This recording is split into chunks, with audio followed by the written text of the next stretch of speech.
feche os seus olhos porque eu quero orar por você. Vamos buscar ao Senhor. Aleluia. Senhor meu Deus e meu Pai, nós estamos aqui reunidos em oração, pensando sobre tudo aquilo que ouvimos e sobre o que a Tua Palavra nos diz. Ó, meu Pai, nós sabemos que muitas vezes nós nos perdemos, nós nos desviamos, nós nos deixamos levar por coisas que não são boas e esquecemos do que realmente é importante. Ó, meu Pai, a Tua Palavra diz que o Senhor se agrada da sinceridade de coração. A Tua Palavra também diz que o Senhor habita no mais alto e sublime trono, mas o Senhor também habita com aquele que tem um coração quebrantado, um coração arrependido, disposto a Te obedecer. Por isso, meu Pai, sonda o nosso coração neste momento. Vê se há em nós, Senhor, algum caminho mau, algum pecado escondido, algo, meu Pai, que desagrada ao Senhor. Nós não queremos isso mais, ó Deus. Ajuda-nos a vivermos em santidade, meu Pai.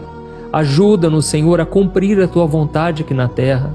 Como é difícil, meu Pai, vivermos neste mundo cheio de atrativos, cheio de pecados, de provações. Mas nós estamos aqui, ó Deus, te clamando.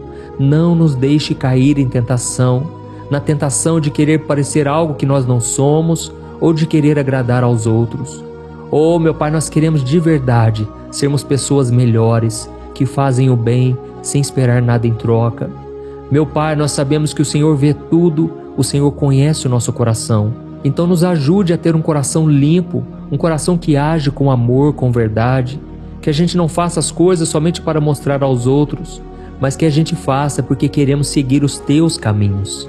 Ó Deus, nós somos falhos, somos pecadores e reconhecemos isso, mas também cremos que o sangue de Jesus nos perdoa e nos purifica de todo o mal. Pai, nos ajude, Senhor, a cumprir o Teu querer, a fazer a Tua obra.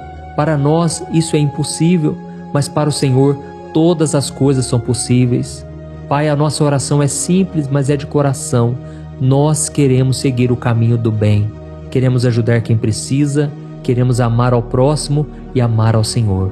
E desde já, meu Pai, eu agradeço por nos permitir estarmos aqui em oração diariamente. Eu sei, meu Pai, que muitos desses irmãos e irmãs que estão me ouvindo agora estão cheios de pendências na vida, cheios de problemas, cheios de necessidades, meu Pai. Mas eu sei que o Senhor está cuidando de nós. A Tua Palavra diz que antes que a nossa boca falasse algo, o Senhor já sabe completamente o que nós estamos precisando. Meu Pai, eu rogo por esta mulher que agora chora, Senhor. Esta mulher que não suporta mais as provações. Essa mulher que não consegue mais vencer as batalhas do dia a dia, Pai. São tantos problemas dentro de casa, no casamento, problemas com saúde. Ó Jesus, nesse momento eu oro por saúde na vida desta mulher e deste homem. Eu repreendo toda obra maligna, todo plano de Satanás contra essa pessoa, toda doença eu amaldiçoo em nome de Jesus. Eu amaldiçoo todo mal contra esta vida, todo mal que tem perturbado, que tem tirado noites de sono, que tem perturbado a paz, a alegria. Eu amaldiçoo todo mal.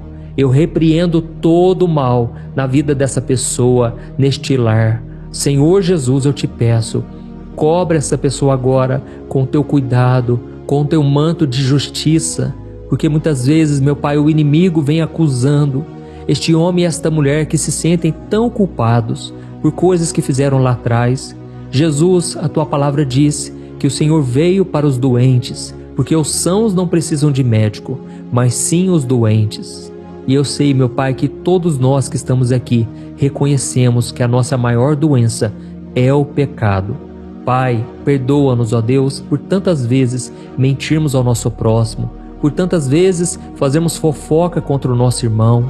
Senhor, não permita, Pai, que o pecado entre na nossa vida, no nosso coração, e com isso o diabo encontre brechas para tentar nos afastar do Senhor, para nos destruir. Pai, eu oro por esta família que tem sido destruída pela força do mal.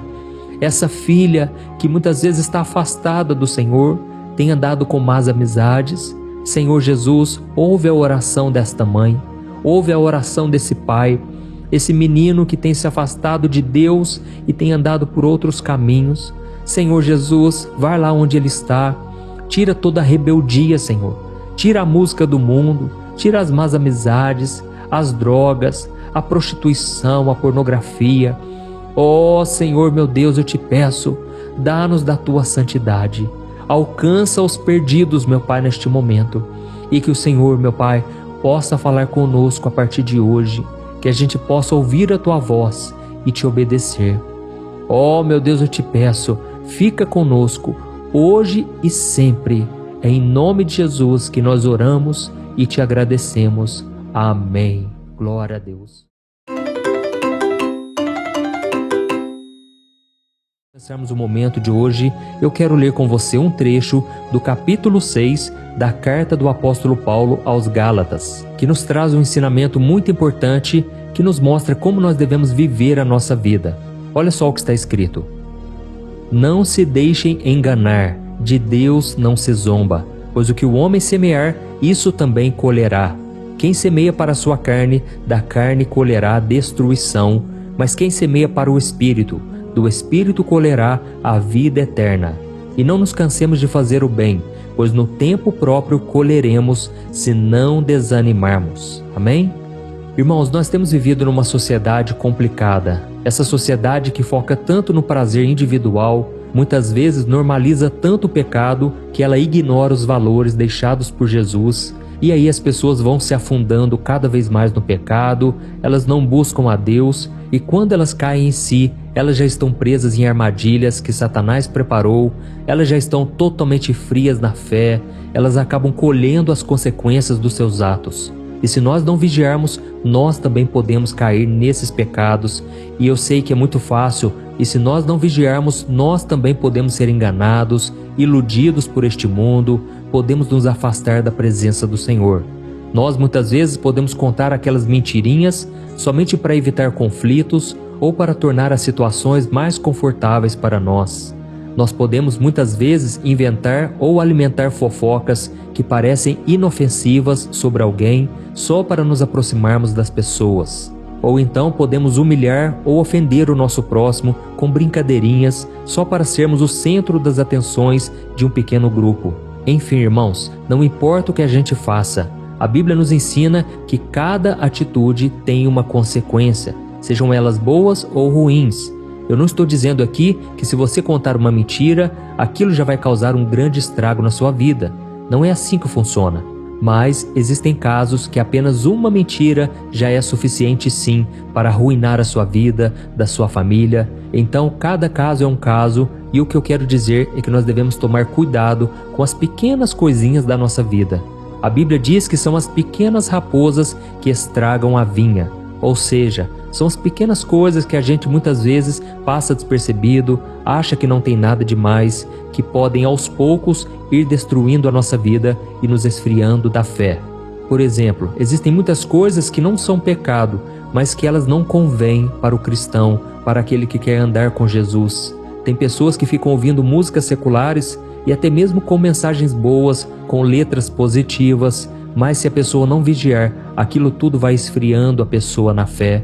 Por fim, ela já não tem vontade de ler a Bíblia, não tem vontade de orar.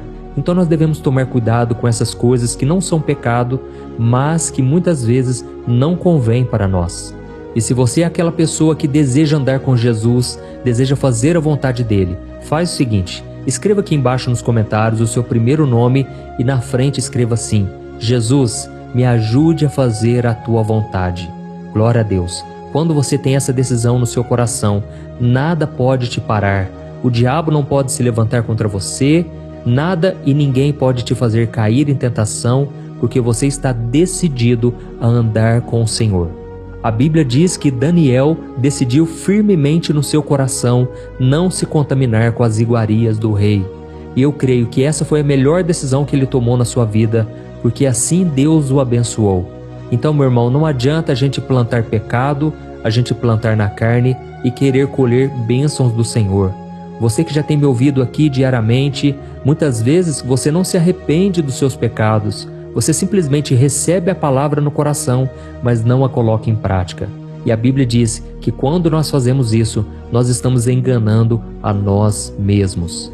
Então, irmãos, eu quero ilustrar essa mensagem que eu trouxe aqui hoje, contando para você uma história de um casal chamado Ananias e Safira. Está escrito no capítulo 5 do livro de Atos. A Bíblia conta que esse casal fazia parte da igreja primitiva em Jerusalém, que era uma comunidade que estava se espalhando muito e levando a mensagem de Jesus às pessoas. E aquela era uma época muito complicada, era uma época de perseguição, porque os religiosos da época não queriam que a igreja do Senhor falasse de Jesus, porque afinal os líderes religiosos achavam que Jesus era um herege, que Jesus não era o Messias, que ele não era o Messias e que ele não tinha ressuscitado coisa alguma.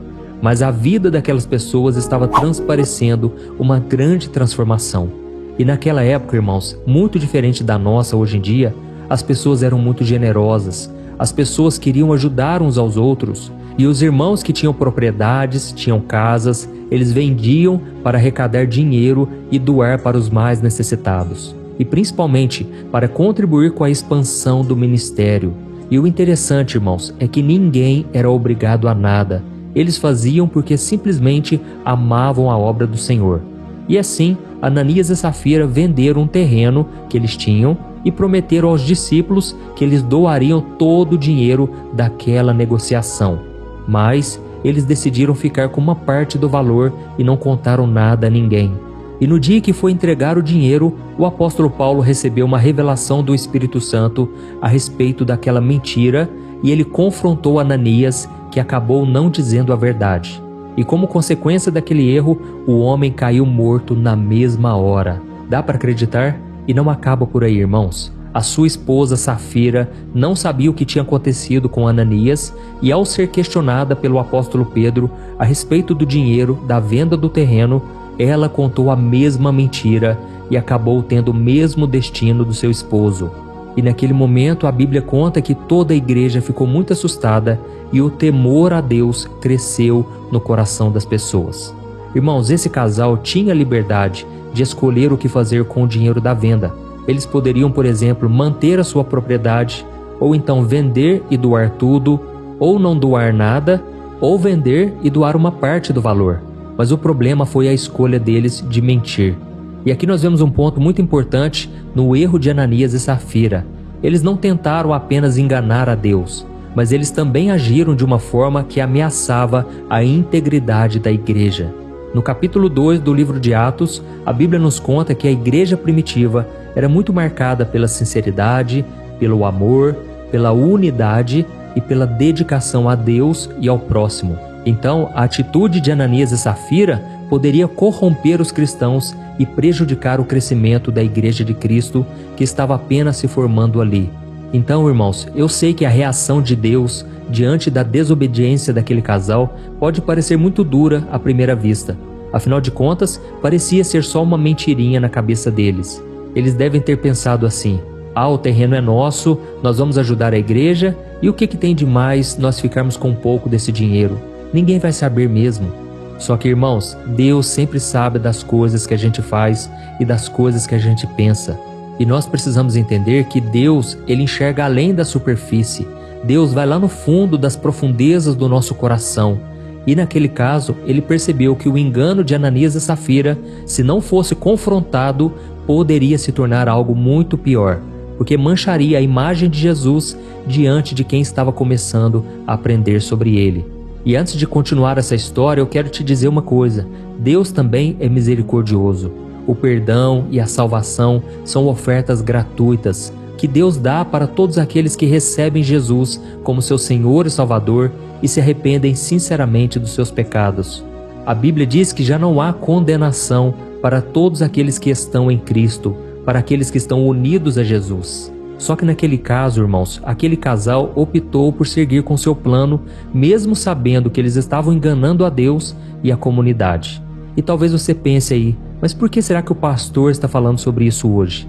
É que, irmãos, muitas vezes a gente permite que o pecado entre no nosso coração, a gente não se arrepende e talvez coisas ruins não aconteçam à nossa volta. Mas eu quero te dizer, o coração da gente acaba se esfriando quando nós desobedecemos a Deus e não nos arrependemos.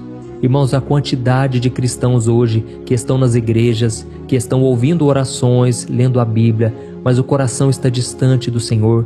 é uma coisa grandiosa. Tem muitos e muitos irmãos que estão aí afastados do Senhor, dando brechas para o inimigo, se assentando na mesa dos escarnecedores, andando com pessoas que não são de Deus, andando com pessoas que estão levando elas para o pecado. E eu sei, irmãos, que enquanto estivermos nessa terra, nós não seremos perfeitos. Nós somos falhos, temos pecados, mas Jesus prometeu que o Espírito Santo seria enviado e moraria dentro de nós. E ele nos convenceria do pecado, da justiça e do juízo. Irmãos, se vocês já têm o Espírito Santo na vida de vocês, a sua vida não pode continuar a mesma. É claro que a salvação é pela graça, é por meio da fé, não é pelos nossos méritos, por aquilo que fazemos.